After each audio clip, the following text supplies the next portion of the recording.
Hi, Dr. P here to talk about Chinese versions of Britannia of all things. Someone wrote to me through Board Game Geek and asked how he could get hold of a copy of my version of Chinese Britannia.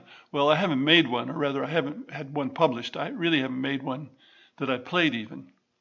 But I did tell him about two that do exist. One is called The Dragon and the Pearl and was published by essentially a arm of a game shop in Britain in an unusual cylindrical format with a plasticized paperboard that was rolled up in the cylinder and plastic pieces.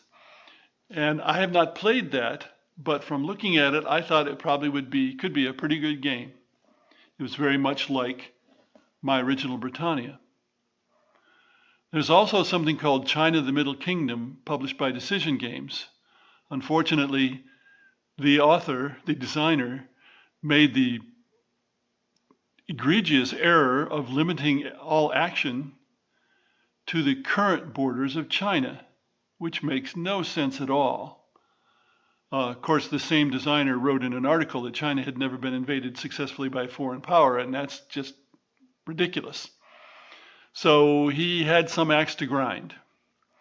But the result is, for example, although the Tang dynasty controlled Annam, which is to say Vietnam, you can't go into Annam because it's not part of the current China borders. Anyway, my correspondent wrote back and said he was surprised there were so few China games. Well, this is my suggestion on that.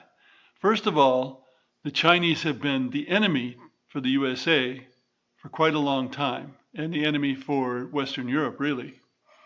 Communist nation, rising up, it's probably the strongest nation in the world in most respects, partly because it has a vast population.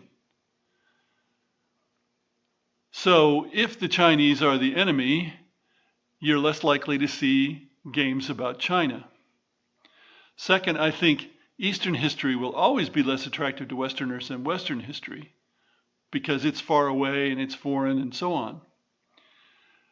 Further, or the third thing is historical games are very much out of fashion, just as history itself is out of fashion in the USA. People would rather indulge in wishful thinking. They would rather use presentism, which is to say, imposing modern sensibilities and modern standards on people from centuries ago, which is utterly ridiculous and makes no sense, but it's very common. And we see it today in some of the statue destruction. So for all those reasons, I don't think we haven't seen many Chinese games, and I don't think we're going to see many Chinese games. Thanks for listening.